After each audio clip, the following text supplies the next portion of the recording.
महाराज हो रहा था वृंदावन में। तो महाराज के दर्शन करने के लिए शंकर शंकर बाबा चलने को, पार्वती ने कहा मैं भी चलूंगी। तो चलो। नादिया ने कहा जो मेरी बैठ की सवारी, मैं भी चलूंगा दर्शन करने, चलो। तो चले।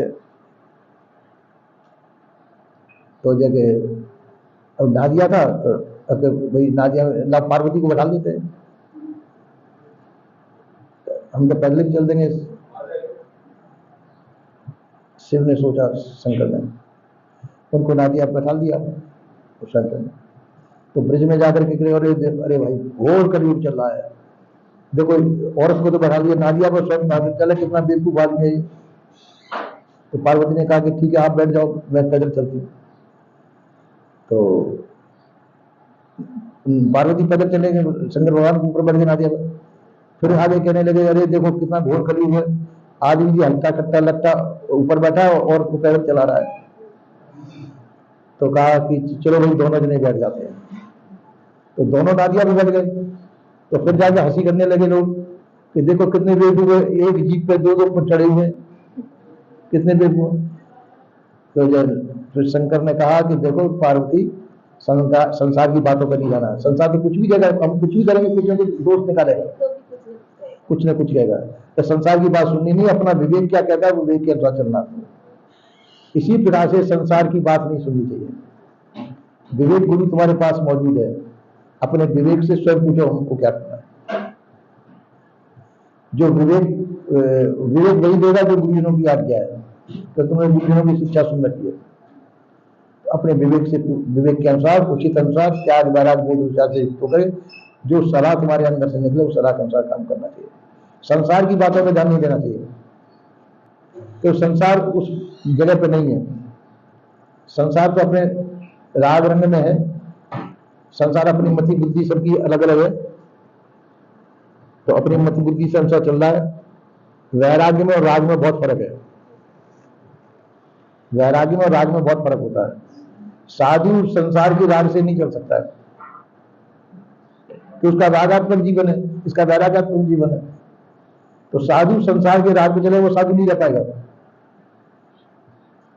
साधु यदि संसार के राग में चलेगा तो साधु नहीं रह पाएगा।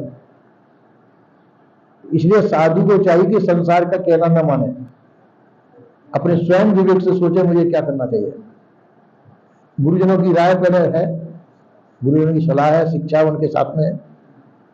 तो गुरुजनों की शिक्षा क्या है, उस राय को देखें और अपने विवेक से, विवेक भी गुरु है जो सबके अंदर मौजूद है। अपने विवेक से मेरे को क्या उचित है क्या अनुचित है स्वयं सोचे, पर किसी के प्रभाव से प्रभावित नहीं हो। दूसरे ऐसा कहते हैं ये न सोचे, दूसरे क्या कहते हैं वो उनकी वो जाने। अपने सोचों को हमको क्या करना है, गुरुजनों की हमारी सलाह क्या है, विवेक से पूछो। विवेक जो सलाह देगा वो दूसरा सलाह नहीं दे सकता है, गुरुजनों की सलाह ही देगा विवेक। और जैसे सभी प्रकार के विकार को निकाल करके निर्विकारी होना चाहिए, अपन निष्पक्ष होकर के, निष्पक्ष होकर हरि वजह सोई संसर्गा, पक्षा पक्षी के कारण सब जग रहा बोला, निष्पक्ष होकर हरि वजह सोई संसर्गा। संसार पक्ष और अपक्ष में फंसा हुआ है, तो निष्पक्ष हो गए। हरि कहे ज्ञान, जो निष्पक्ष होगा, ज्ञान का आश्रय लेगा, विवेक का आश्रय लेगा, वही संत है, वही सुजान है। तो संसार का पक्ष नहीं लेना चाहिए, संसार से वो नहीं, तुम्हारे पास तुम्हारा गुरु मौजूद है, विवेक मौजूद है, अपने विवेक से चला लो। शिक्षा तुमने इतनी सुनी रखी है इतने दिन से, और अपने विवेक से पूछो, विवेक तुमको जवाब देगा। दूसरे का प्रावधान कि वो रो रहा है तो उसका कहना करते हैं, वो रोता तो रोता रहे, उसके रोने गिड़गिड़ाने की तरफ मत देखो। कोई रोता है, चिल्लाता है या दुखी होता है, इसकी तरफ चिंता मत करो, तुम अपनी साधना देखो। हमारी साधना का क्या मार्ग है, अपनी साधना अनुसार चलो। संसार के रोने गिड़गिड़ाने के प्रति ध्यान मत दो। कोई दुखी होगा तुमको क्या मतलब, दुखी हुआ अपने कर्मों से होगा, कोई सुखी होगा तो अपने कर्मों से होगा। तुमको अपने साधना से मतलब, उसके दुख सुख से तुमको क्या लेना देना। संसार बुरा कहेगा भला कहेगा, इससे भी कोई लेना देना नहीं तुमको। तुम विवेक के मार्ग से चलो, वो संसार कुछ भी कहता रहे, संसार की परवाह करने की जरूरत नहीं है। संसार को तुम कैसे भी चलोगे, संसार बुरा ही कहेगा। है ना। कुछ भी करोगे तुम, संसार सही नहीं कहेगा। तो संसार की चिंता नहीं करनी चाहिए। गुरुजनों की राय क्या है, अपना विवेक क्या कहता है, उस साधना मार्ग से अपने को चलना चाहिए। संसार की चिंता नहीं करनी चाहिए। ठीक है, आज इतना ही। बोलिए श्री सद्गुरुदेव।